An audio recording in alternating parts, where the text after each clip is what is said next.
Welcome to Your Story, His Glory with Janelle Berker. Today we are with Katheryn Hopson, and she is a daughter and a sister, and she's going to share with us some information about how it is to live with foster siblings.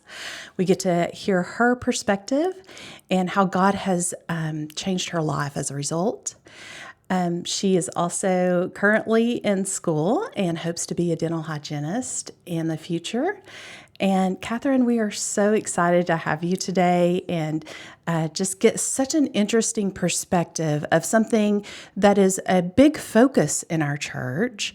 And but I think sometimes we can have an expectation of what parents of foster kids might say. But I'm so excited to hear your perspective and find out a little bit about your story. So could you tell us, get started with, when did you become a Christian? Okay. Well, I was really blessed to grow up in a family that loved coming to church. We've come as far long as I can remember. I think I was 5 or 6 when I decided I wanted to follow Christ. And then I was baptized at 7. And I've definitely had the opportunity to grow and deepen that. I don't think I completely understood everything then, but Sure. I'm glad I've had that opportunity now. Yes. And you keep learning and you keep growing. And, I think when I was younger, I thought, I can't wait to be that age that I get it.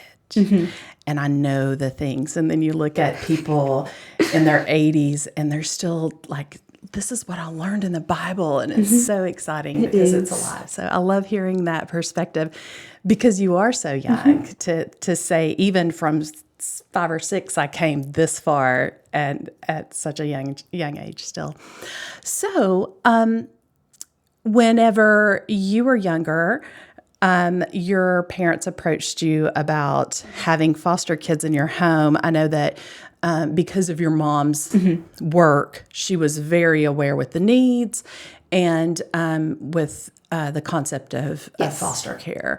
So, how old were you when they sat down with you and said? So, fun story. We actually more approached them than they approached us. Okay. She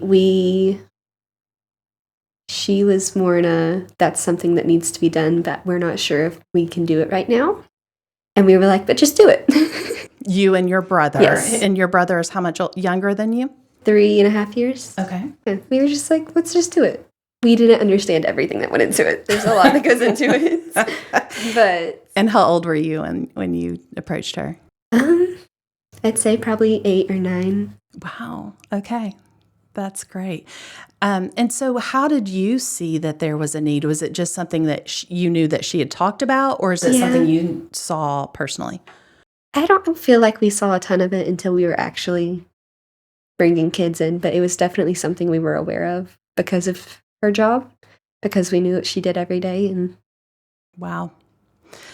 That's so sweet that the Lord helped you to recognize that you could do something to be helpful in that scenario. So whenever you all first got kids in, what kind of an adjustment was that? Well, it was big, but it felt very natural, if that makes sense. Like, our first placement was my little sister, and we got her when she was 3 years old. So really the biggest difference was just there was another kid now. So I think that parents are afraid that if they bring in children while they have biological children in the home, that those biological children would feel as though they're not getting the best of their parents or feel jealousy for the time that is being given to other kids in the home. Yeah, I mean, that's definitely something that should be considered. But my parents have always been very great about, we still know, we're here for you. We want to help them too, but you're our priority. You're our daughter. We love you too. So did that ever, in your mind, as you, even with other siblings, did you ever feel that you were forgotten, that somebody else was taking priority and you were just not being heard? There were definitely times that I felt like I wasn't getting priority, but looking back now, I can see that I definitely was. Um, it was just very heat of the moment things where I was upset and I just didn't feel like I was being listened to or feel like I was like important. But I know that now I know that looking back, it was all very little things that didn't really mean much. Sure. So I'm thinking of teenager things where Yeah. you just have so many emotions, Yes. lots of pieces of how you're feeling and not knowing how to sort those things out. Were there times that you became angry with your parents and with those situations, and blamed them, or became frustrated that they had brought other children in?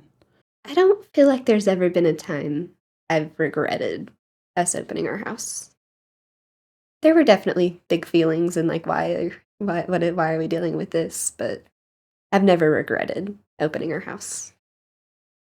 So, would you tell me a little bit about? I know that at some point, as you were bringing in kids, things did get a little dangerous and Sometimes. destructive. Um, would you tell me about that? Sure. I mean, we've had a couple of kids who had a lot of issues and had a lot of trauma. One of them, he was a lot younger.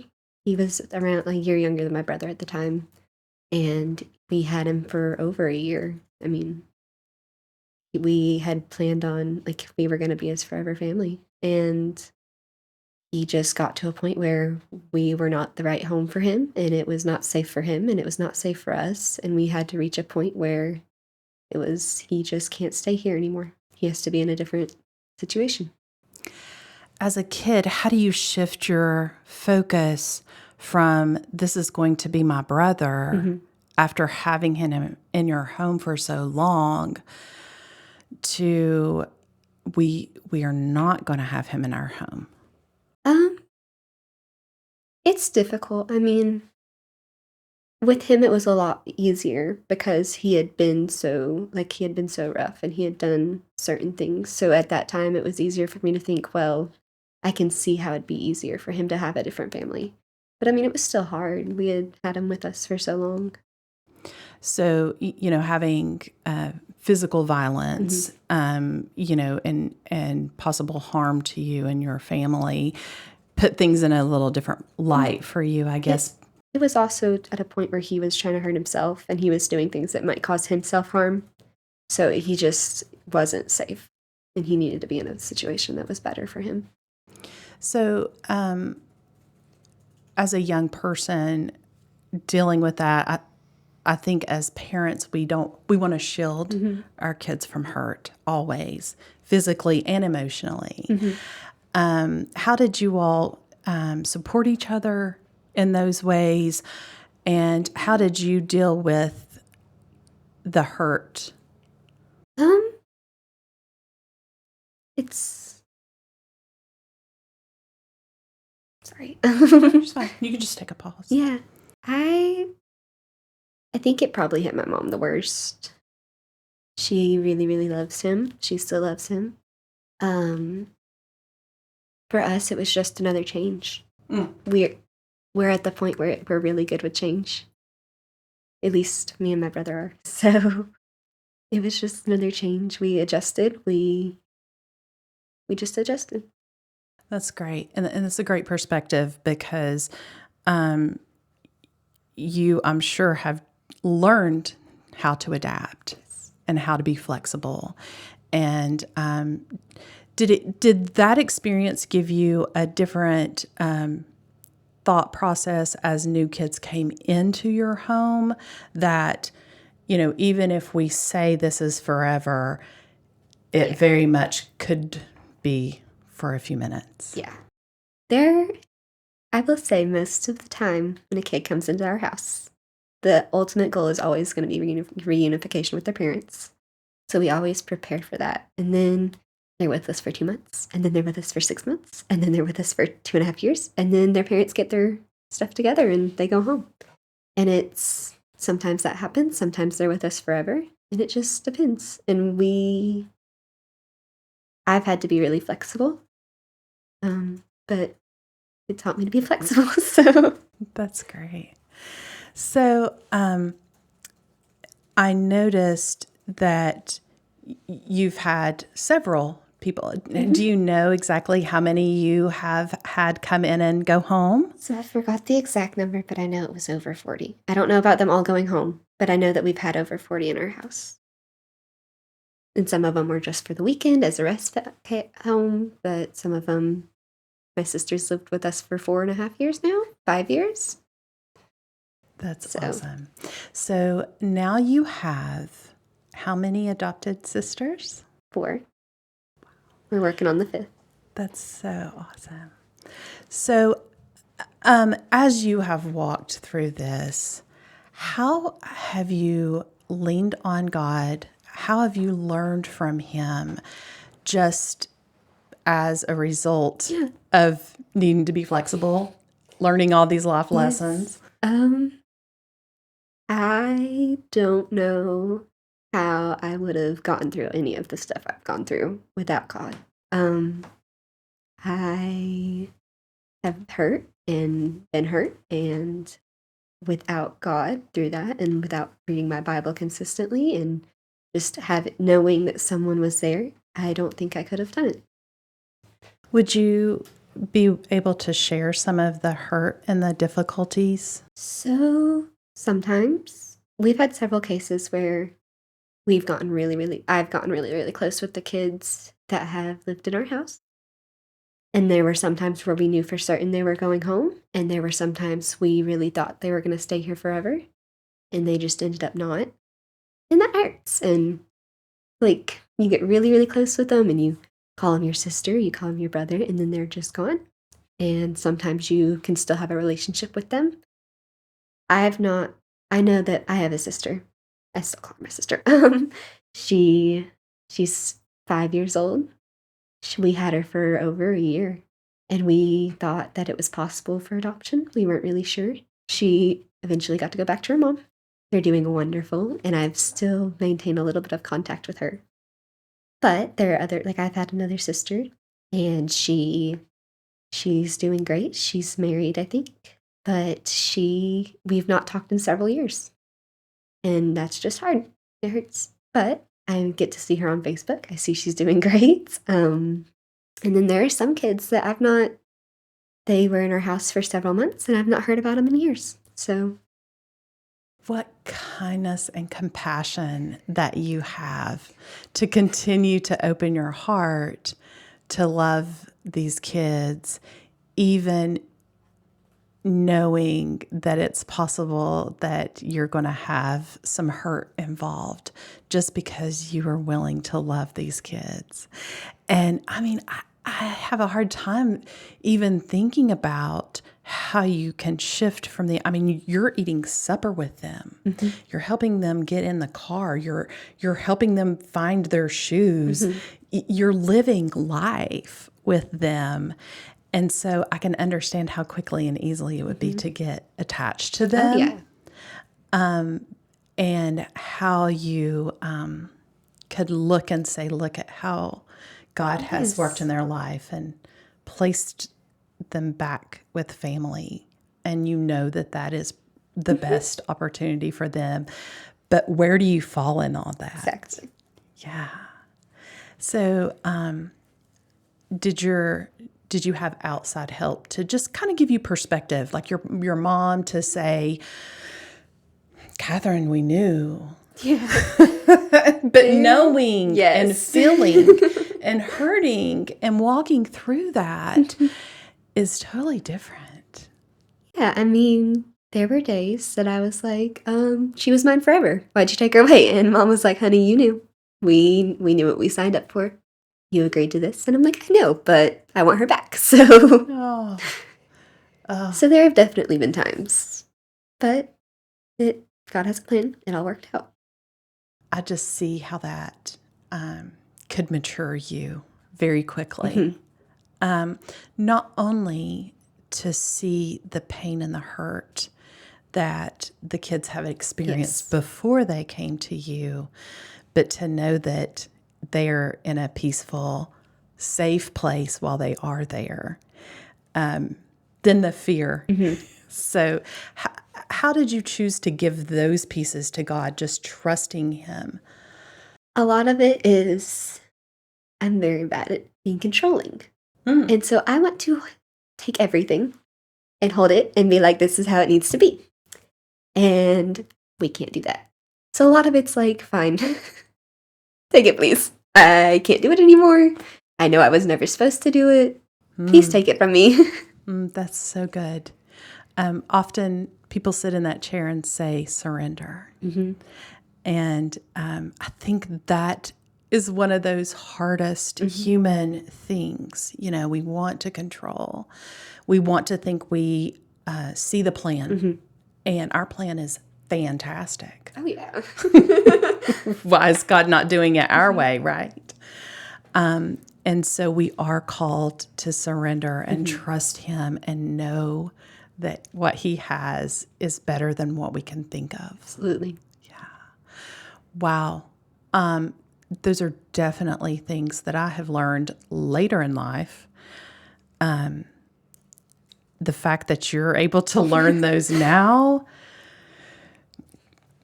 it's going to put you in such a better place to trust and walk in His direction because you've seen His faithfulness in that. So can you tell me a little bit about maybe some situations where you may or may not know, but maybe you know things were bad once they left? I know that the one little boy we were talking about, he went to a home. He was adopted. He did great. And then they found out that he was actually not doing very great. And I'm not really sure where he's at now. I know that he was in a very bad spot. He was doing not great things. Yeah. And he was so young, and it was really difficult to understand. Right. But I am not sure where he's at now. Do you, what do you do when you think of the kids that have been in your home? Like, is there a verse you tell your heart? Is there a prayer you pray? What do you do to kind of feel better emotionally? There's a verse in Isaiah, and it talks about, I don't know it word for word, but I go back to it all the time. And he talks about, I'll be there when you walk on the waters. Before they take you over, I'll be there to pull you out. If you go through the fire, I'm there. I'll pull you up. So that one always, I know God's here. I know that no matter what I do, no matter how I want to control it, He's really in control and that He will take it. It's all His. That's beautiful. It's perfect because you will just continue to be faced with that desire to want to control. And as women, that seems to be the biggest hurdle as I speak with other women because we want to be safe. We want to control. We want to have control over our finances and control over our relationships and our health and all of the things that make us feel safe. And, that's something that I bet you will be speaking into other people's lives and saying, look, we can't control. Yes. There's nothing. Nothing I can do. I love that surrender. It's really hard to come to that place. So, what other things that you have experienced within the foster care world, what are some other things that you have seen joy in as things you've learned and that has brought you peace, or things that you've seen that you just point to God and say, there's no way we could have done this? No. Um, I would say a big part of it, one that's like really surprised me, is the community of like the foster community. It's smaller, but the people who want to help, they help. They do everything they can. There are people who run the foster closets, and they'll pack as much clothes as they can, and they'll send them with a kid. And that may be all the clothes they have for a while, but they have the clothes. Or there's one lady I met a few years ago, and she does dinners. She'll make a dinner for your whole family. You go and you get the dinner, and she'll do a big pot of something for the week, and you go buy it, and it's like $15, and you get the whole thing for your family. There's so many. And then there's like the church, where we have friends and we have family that come alongside of us, and they're like, we know this is hard, but we're here, and that really just means the world. That's beautiful. And those are some things that I didn't know were out there to be helpful and I didn't supportive. either until we started opening our house, even years after. That's wonderful. And to be able to sit by and see you all pull up in the van, and all these kids come in, all in a row into church. And it's such a blessing. It's also one of those things where you're like, wow, somebody can do that. I don't know that I was equipped, but somebody can pack up clothes and give those to you. But yet there's somebody like you who can say, I can be a sister, and I can be a loving sister. Yes. And I'm okay if I get hurt. And there are days where I'm not a very loving sister. Oh, come on. But I try to be there. And even on the days where I'm like, go away, I don't want to see your face. That's great. And that's fair. That's fair. We all have those days. And it's probably a little harder whenever you have so many people in your home to avoid seeing anyone. So how many do you have currently in your home? Total? 11. But that counts mom and dad. Okay. I have 8 siblings, so 9 of us. That's really exciting. It I'm is. sure it's. I love it. Is it? It is. I love having a big family. That's awesome. So could you imagine your life just with your brother now, without those other siblings in your life? It's hard. I don't think it's a life I'd want to live at this point, but we'd be far away from everyone we know.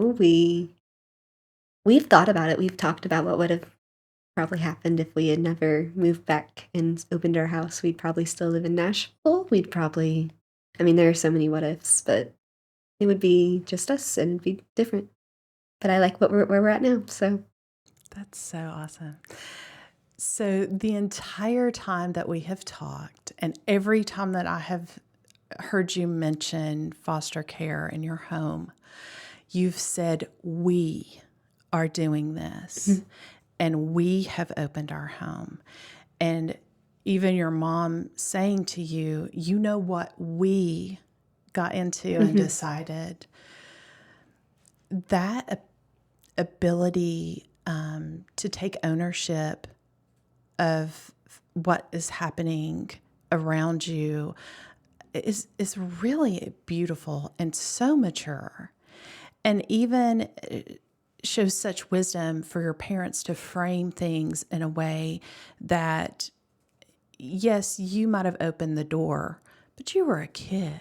Like, I think it would be easy as a parent to have a knee-jerk reaction and say, this is hard on you, so I've got to stop. But for you to say, no, we are doing this together.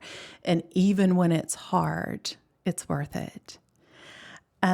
So can you tell me a little bit about your relationships with your sisters? Yeah. And had you not had sisters adopted, you wouldn't have a sister. Oh, yeah. So would you tell me a little bit about those dynamics, just a peek into that world? I don't have Yeah. a sister. So it's a lot different than having a brother. So I've had my youngest sister. I feel bad saying I've had her the longest, but I've known her the longest. She's lived with us. She's been my sister for 5 years. I'm at a point where I'm really close with her. We've gotten through like the whole "you gross, you're my sister" stage. Now I'm like, oh, come hang out with me. I want to be around you. Like, Oh, sweet. brush your hair. You look ridiculous. Like, I love her. I love being around her. She's crazy. But I've also gotten to experience having sisters my age now and having a couple sisters older than me, actually. And that was really difficult for me at first, was always being oldest, and that was my title, or whatever you want to call it. But then I had 2 older sisters come in, and I love them, and I love having them around, but that was difficult for me to give up, the whole, I'm not the oldest anymore. Yeah. So does it change the dynamics in your family? Not necessarily. We still play all the same kind of roles. We just line up in a different order now. But, I mean, it worked out. I love them. I love having them around. I don't think I'd get to hang out with, I like hanging out with them. I don't get to hang out with other people my age a ton, and I love to hang out with them. So, So do you have an opportunity to do discipleship with them and kind of teach them some of the things that you have been growing in throughout this whole experience? to an extent, Okay. it's difficult. It's hard for someone your age to be telling you things. It's like, well, obviously this is the right way. But when you're a teenager, you don't want anyone telling you what to do. I'd say there's definitely more room for me to, I don't want to say mentor, but like disciple my youngest sister. But I mean, I've tried with the oldest. There's small parts where I get to help, but it's really up to God. Yeah. And so many times you're living in the same home with them, so they are seeing Yes. God in you as you are living and walking and making decisions and going to school and work and having frustrations of life. So they are seeing Yes. you live out your faith. And what an opportunity that your parents have given you in living out your faith in your home and trusting the Lord in all these pieces. It's been exciting as a bystander, as a person in this community, to be able to pray for your family and for your youngest sister. I just remember, praying for those pieces to fall into place for her to stay with you. And sometimes it was out of fear, Oh, yeah. not wanting to see her step away from a place that is safe. And I think sometimes that drive of we think we see best can help us in our prayers, right? Yes. God knows that that He's given us wisdom in those things so that we can also see a good plan for them and pray it. It's been incredible to see your family. And, there's been other opportunities that we've had as a church to come around and even provide Christmas or, find out you have a new child in your home. Like, what can we do? Yeah. And I think people may not see that whenever they're the ones who are stepping back going, I need to do something that I'm capable of, but what I see them doing, I don't feel capable. Yeah. So being able to support, even in prayer, is a huge thing, I'm sure. Absolutely. Just knowing people there that are there, it helps. So do you have any interesting, funny stories that you would like to share? Really, my whole life is hilarious. But when you live with 11 people, it's like not a single thing is serious. But Have you all forgotten any of your kids? it'll be so we've not left them anywhere, but we have been like, oh my gosh, I wonder where so and so is, and I'm like, wait, who? They're like, no, the kid that lived with us for 3 weeks. Like, That's like, oh, great. okay. Do you forget their names? Every once in a while, but not the ones who have stayed with us a while. It'll be the ones we've done respite with. And I'm like, oh, do you remember that baby we had for the weekend? And they're like, yeah. I was like, what's his name? Sweet. Have you forgotten their names to their face? See, Your siblings. I have a method for that. I call everyone babe and honey. I don't use names anymore. I love that. It works. It works in the South, for sure. I love it. Then I can never forget their name. So, And they feel special and belong because you've given them a pet name. That's great. So what other things would you like to share about being a sibling? Would you recommend it, a foster sibling? I would recommend it. It's going to hurt. There are going to be times where you're going to question why you did it and why you agreed with it. But there are also going to be times where you learn and you grow and you wouldn't trade it for anything. I mean, 4 of my sisters have come through this and almost a 5th, and I've been blessed by every kid who's like, I've learned and I've grown with every kid that's gone through our house, and I wouldn't trade it for anything. So you have a biological brother and 4 adopted sisters. And I think there's a fear of, can I love these adopted kids the way that I love a biological sibling? Would you speak to that? Absolutely. I know that there's definitely times where it's a different kind of love, where I still love them, but there are things that I'm like, why would you do that? But I still love them. I love them just like I love my brother. When kids come in, it's easy to love them, but it's a different kind of love sometimes.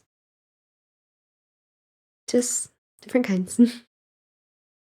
Do you feel that you have been cheated? No.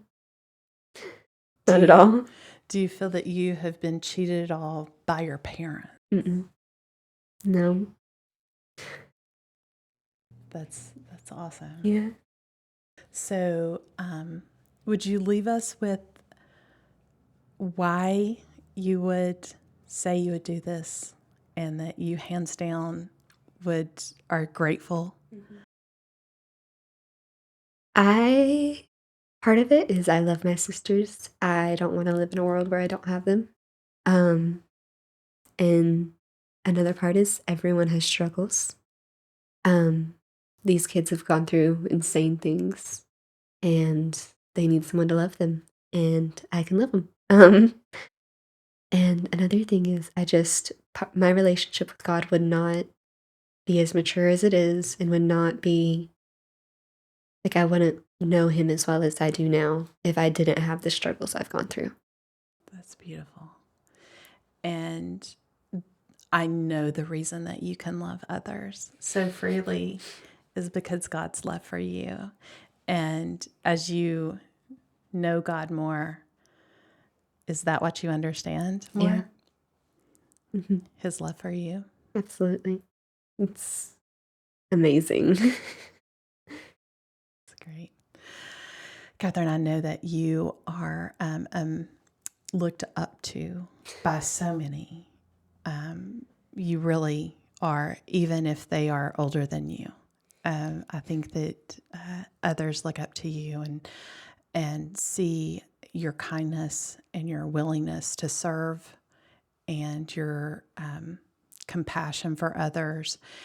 And it's beautiful. And you have such maturity about you because of it.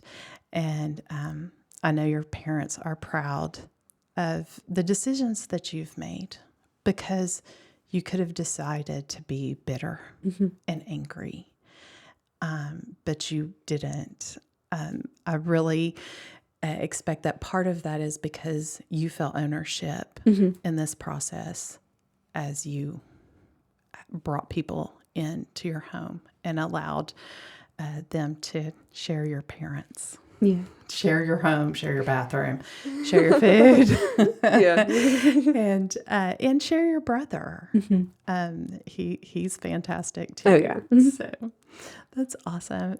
Katheryn, would you like to leave us with any other words of wisdom, thoughts, ideas, things that you've learned?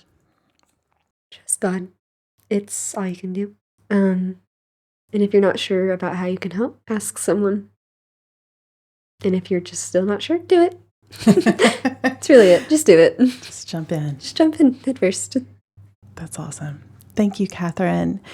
Thank you for sharing your story for His glory.